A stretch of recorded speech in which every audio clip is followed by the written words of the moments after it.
27th of February, Rabbi Moore, Parsha Hashavua with Rashi, Ki Titzaveh. Ki Sisa.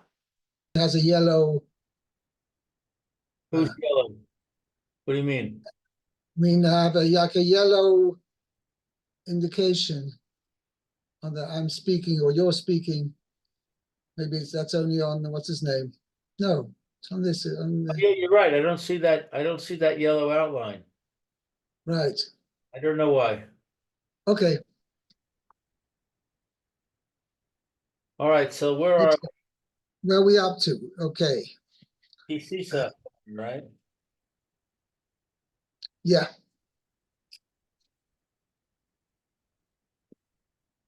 Oh, by the way, I wanted to ask you, in this book that you have me buy, this Yeah. one, Yeah. I haven't read it myself because I didn't know how it's translated. I mean, obviously I know the original Hebrew, but I'm familiar with. well, it gives a reference, and I couldn't be sure what the reference is. It says in the Talmud, Abba Binyamin says, "I worried all my life," etc. And then the footnote says BER period 5B. What does BER stand for? Barachas. Brachas. Okay, that's what I thought. Great, thank you. Okay. Right. Okay, we got up to actually Pasuk Yud Zayin. We went through a very long Rashi over here. Yud Zion. So that's what? Yud Zion. That's 17. Right. Okay. Yeah, I see a huge Rashi. Wow. Okay. 17. Let's see. Yud Zion. Vayidaber Hashem El Moshe Lemur. There's probably not a Rashi on that. Let's see. No Rashi on that one. V'asisa Kior Nechoshes V'chano Nechoshes L'rachza V'nasata Oso Bain Ohel Moed Uvein HaMizbeach V'nasata Shama Mayim. You shall make a kior of copper and a pedestal of copper. Its pedestal, actually. Its pedestal of copper for washing.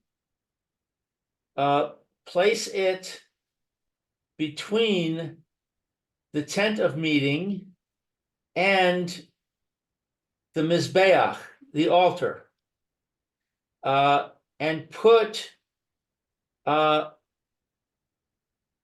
in there water. Put their water. Put water. Right. Put water in it. Shama. Put water in it. Right. Okay. So Rashi says kior. Kamin dud gedola. A kind of a large kettle. Right. I translate that as an urn. Pardon? An urn.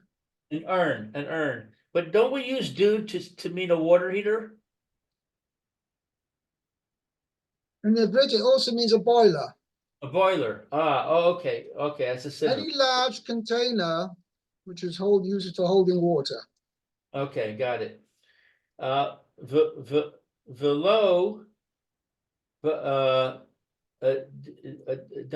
dadim. I'm sorry, Villa dadim. It has faucets. Yeah, or spigots. Spigots? What's a spigot? It's something more primitive than a faucet. Oh, it's like on a water urn? where it's just a lever that you flip? Yeah, or it's even less. It's just a thing which you stick in to prevent the water coming out, and then when you need the water to come out, you just take out the. Oh, like a tap. Yeah, in English, just tap and faucet is the same thing. Right. Okay.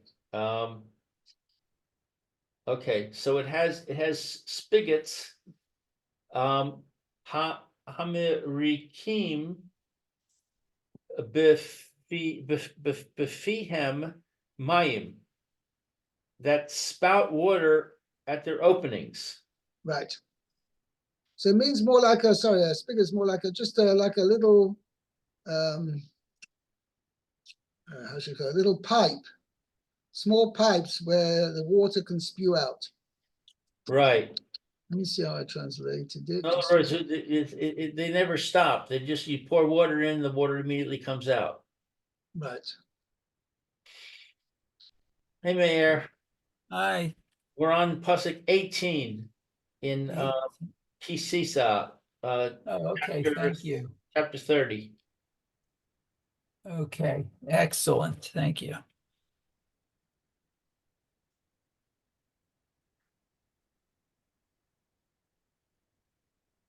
And we're focusing on this word, You- a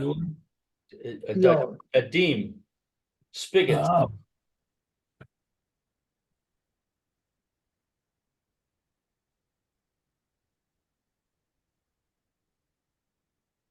Right. Spouts. I just threw with the terms of it. It's spouts. Oh, Okay. okay. V'chanoi. Dechano, kisar gumo uve sisei. It's translated by Unclus, and its base. Moshav misukan la bior la kior. That is a seat fashioned for the kior. A stand made especially for the Stand. Okay. Yeah, that's a better word than a seat. Stand. yeah, even though the mice said moshav, we should say ma'amad if we meant to stand. The mice said that's what it means. Right. Right. Okay. The rachza, musav al hakior. This refers to the kior. We use the kior for washing. Bain hamizbeach, between the altar, mizbach haolah, the altar of the olah offering. Shekasuv bo, that it's written in it. Shehu livnei Pesach Mishkan Ohel Moed, that it is in front of the opening of the tabernacle of the Ohel Moed, of the tent of meeting. Right. V'haya hakior mashuch kim'ah. And it was the kior for drawing, was drawn a little bit, was drawn away a little bit. Yeah. So I'm just trying to look for a picture here. Suitable picture. oh, yeah, pictures. Meaning it wasn't directly in front of the entrance, but was moved a little bit to the side. Now this one doesn't have a good picture here. Let's see over here.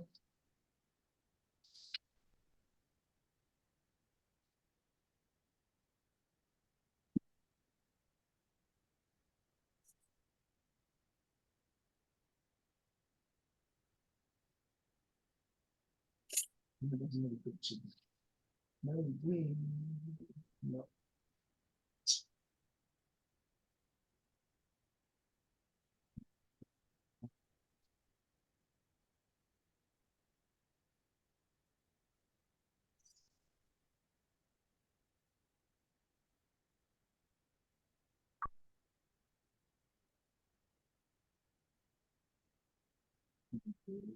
Yeah.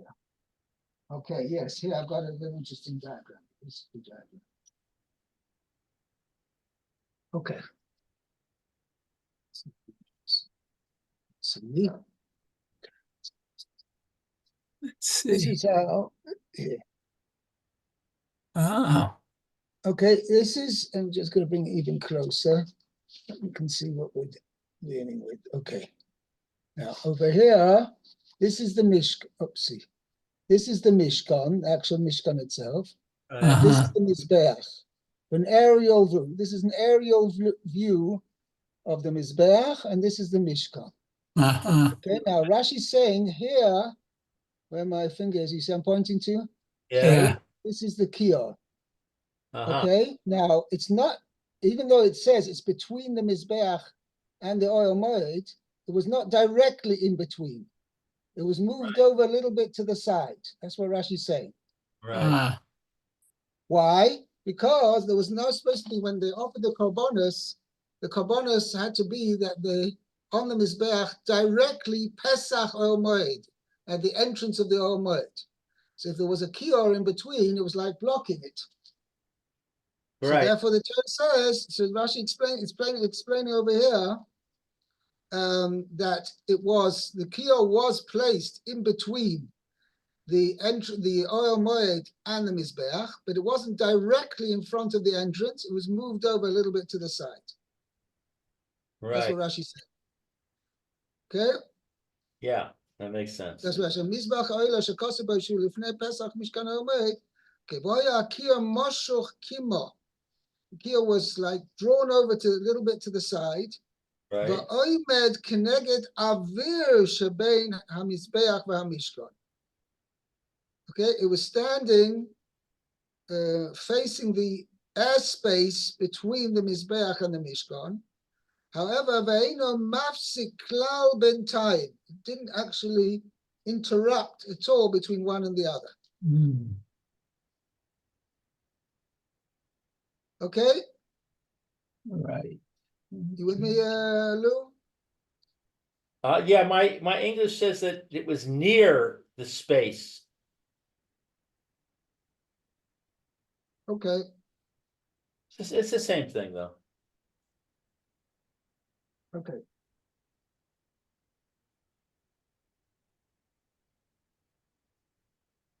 Okay. Mishum Shenema. You have it? Mishum Shenema? Mishum shene'amar ve'es mizbach ha'olah sam pesach mishkan ohel moed. Okay, so it says, and he put the altar of The the sacrificial altar, or the altar of the burnt offering, Ola offering, the the burnt Olaf, offering, right? at the entrance of the tabernacle of the tent of meeting. Right. Mm, Loma, Klomar, in parentheses, Mizbeach livnei ohel moed. That is to say, the altar should be directly in front of the tent of meeting. The ain kior livnei ohel moed. And the kior should not be in front of the tent of meeting. right. Haketzad, how can this be? Mashuch kim'ah klape ha darom. It was drawn away a bit toward the south. Kach she nuya bizvachim. Thus, it has been taught in zvachim. ah, And there's a footnote that says Zvachim 59a.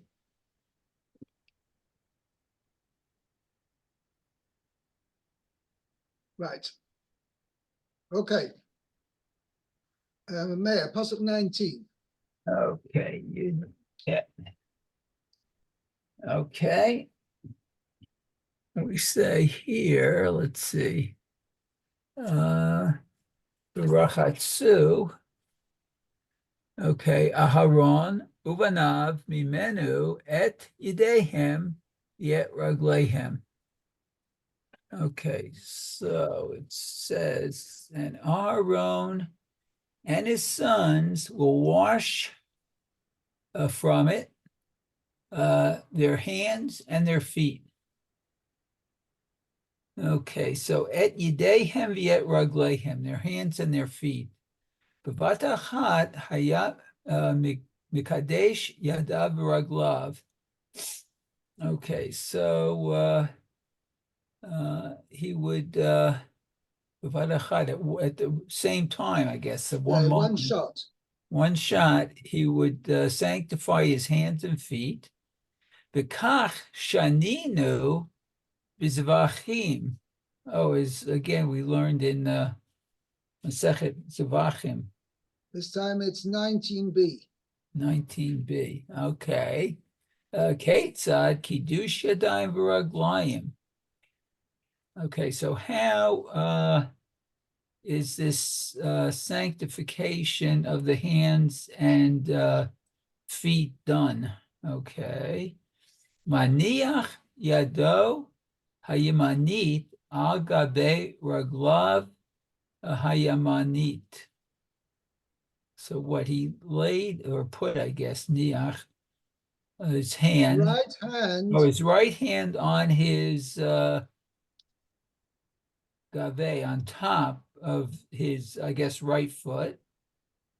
Yado hasmalit al gave raglav hasmalit, and his left hand on top of his left foot, umikadesh, and sanctifies them.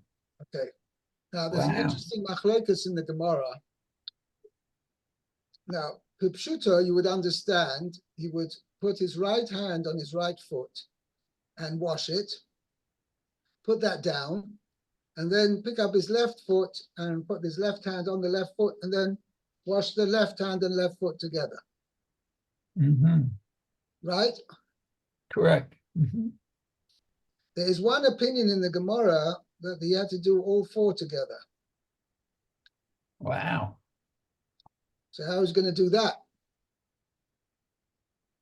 He makes All I him. can tell you, it was a great feat. he, Excuse the pun. Must have been very athletic. it's very easy. Right. He levitates himself.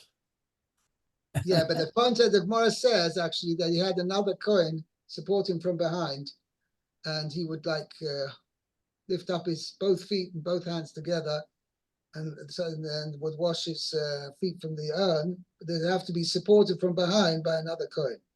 And he has another Kohen that pours the water. Besides that, or means you just open up the faucet. But we said it didn't open. Well, it must have, there was some opening, whatever. The water wasn't flowing out the whole time, constantly. It was obviously either had a faucet kind of a thing on top to close it, or there was like a bung inside over the opening to close it. Either way, it was only open and closed when necessary. I see. Okay, Mhm. Pasuk Chaf. By the way, this washing hands also is a source for washing hands before Birkas Kohanim as well. Because, Mayor.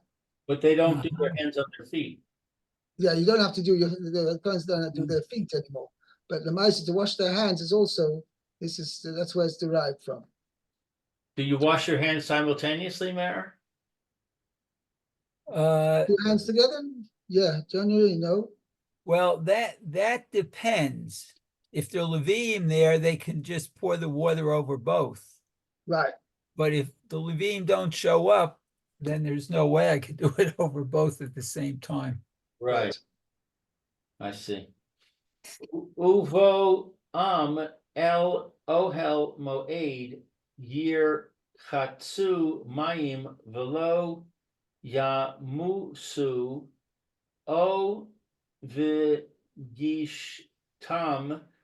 el ha-mizbeach l'shares l'haktir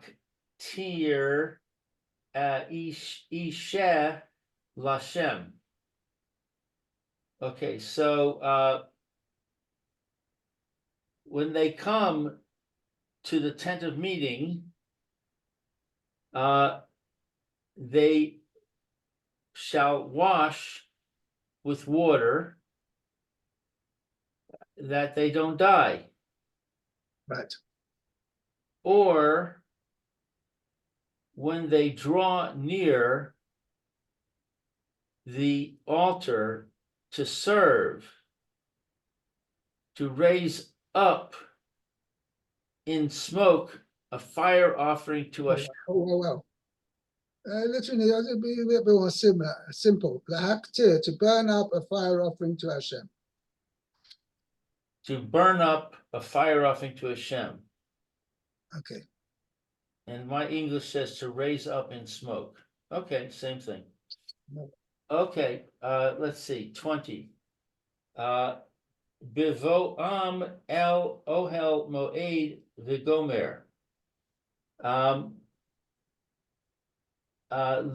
Lahaktir shacharis uvein ha'arba'im kitores. To burn incense in the morning and the evening. O ha lihazos midam par kohen ha mashiach us irei avodah. Avodah Zarah. Avodah Zarah. Or to sprinkle the blood of the bull of the Kohen Gadol and the he-goats of idolatry. Right. So these are the he-goats that What it means is as follows. Almost all sacrifices, the blood was sprinkled or splashed or whatever, placed on the outer altar. There's only two cases, two types of korbanos where the blood is sprinkled, splashed or whatever, sprinkled on the inner altar. And those two are Par Kohen Mashiach and Seirei Avodah Zarah. And in addition as well, you've got the Soy Shel Yom Kippurim as well. Okay? Okay. But that was specifically the Kohen Gadol who did that. But either way, only when the Kohen had to enter, see, Rashi's got a problem. Most of the service of the Kohanim in the Beis HaMikdash was not done inside the Mishkan or inside the Beis HaMikdash. It was done, almost everything was done on the outer altar. So when is it the occasion to have to B'voyom el Or Moed, that they enter the Or Moed? When is that? So Rashi gives us a few examples. Either lahaktir shachris ben arbaim k'toves, either to burn up the incense, the regular daily incense, half in the morning and in the afternoon. Ben shachris in the morning, ben arbaim in the afternoon. That's one thing. Or you're going to have other cases where the blood of the sacrifice is sprinkled inside the what's called the kodesh, the heichal, as it was in the Beis Hamikdash, and the kodesh in the Mishkan, was that the sprinkled dam of dam par kohen Moshiach or seirei avodah zarah. Par Kohen Mashiach is a din that if the Kohen Gadol literally means Par Kohen Mashiach means the anointed, the bull of the anointed Kohen, and that's referring to the Kohen Gadol. If the Kohen Gadol does an inadvertent sin, for which, if were he to be an ordinary person, he would just bring a regular chatos. Yeah, because he's the Kohen Gadol, he's got to bring a special chatos, i.e. Par Kohen Moshiach, which is a bull. Normally, chatos is it's enough to bring a goat, a small goat. But for because he's the Kohen Moshiach, so his responsibility is greater. So if he does, even though he sins inadvertently, the korban he has to bring is a full-size bull. Okay, so that's one situation where the blood is sprinkled on the inner altar. And similarly, you've got a case of Seirei Avodas Elilim, that if the Bezdin inadvertently, mistakenly paskins that the Jewish people are allowed to do a certain kind of service, which transpires to be also because it's Avodah Zarah. So if the Bezdin makes such a mistake and the people act upon it, so then they have to bring a So'er Avodah Zarah. And the blood of that korban is also sprinkled on the inner altar and not on the outer altar, as would be a regular korban chatos. Okay, let's see weiter. V'lo yamusu. Let's see. Now I lost my place. Let's see. Where are we? Below Yamusu. That they shall not die. L'chayev misa. Oh, you skipped one. You skipped. We're talking about the v'lo yamusu on the previous passage. Below Yamuso, that they not die. Ha im lo yirchatzu ya musu. But if they do not wash, they will die. We are making an inference. Right. Okay. Shecha Torah ne'em ra kalalos. For the Torah stated rules. U miklal lav ata shomea hain. And from the implication of the negative, you understand the positive. El hamizbeach, to the altar. Ha chitzon, the outer one. Ve'ein kan bias ohel moed. There is not here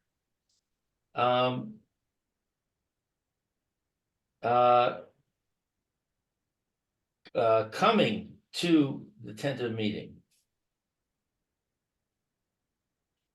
Ella. Yeah, no, so what Rashi is pointing out, why mention or when they draw near to the altar to serve? Why isn't that included when they enter the Oel Moed? So Rashi points out that this is not the same place.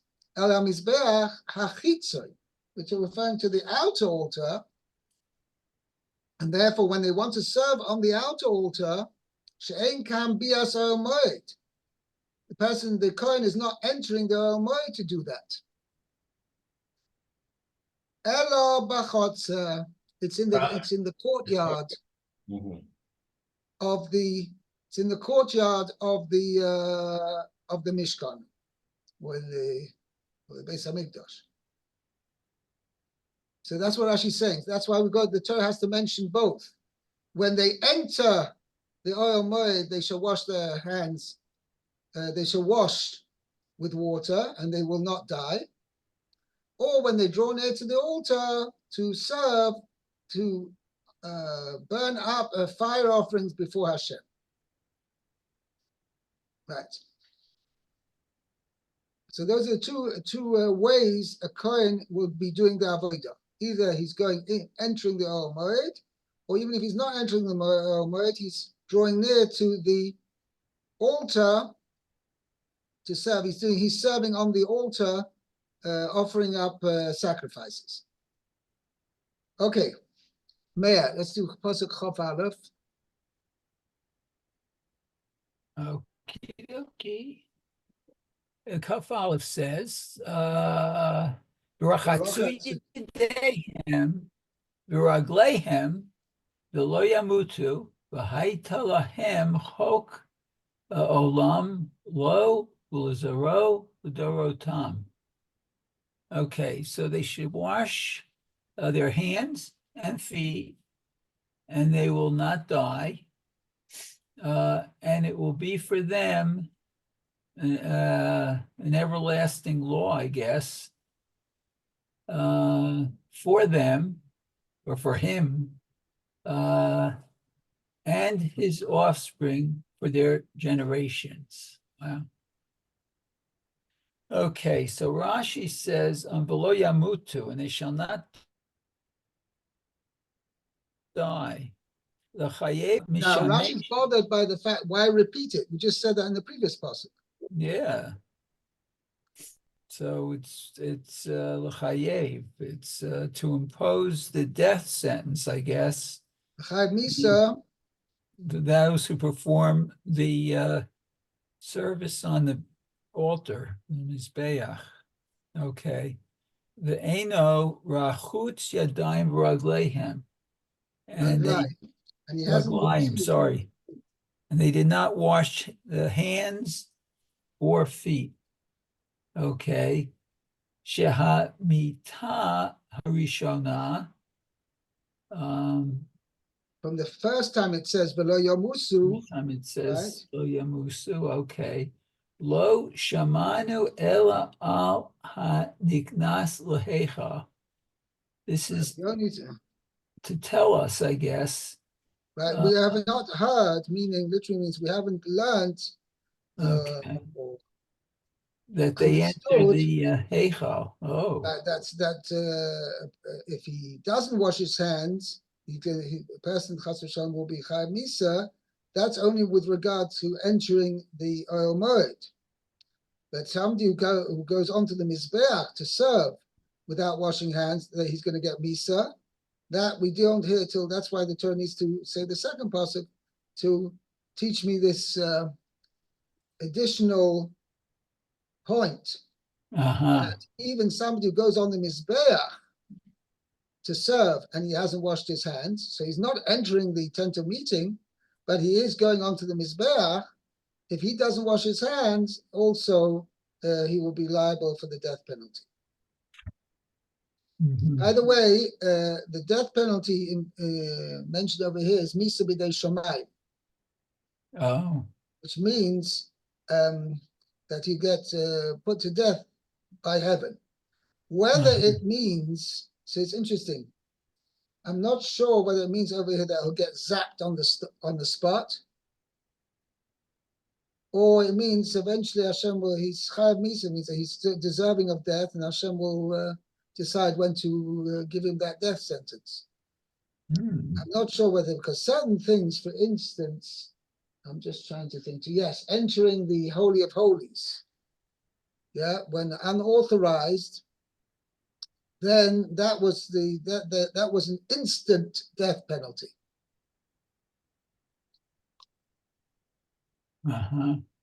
Okay. I think we're actually going to so we just finish this section. So I think we'll stop here. Oh, okay. Up again tomorrow. Thank you, Rabbi. Very good. Thank you. Have a good day.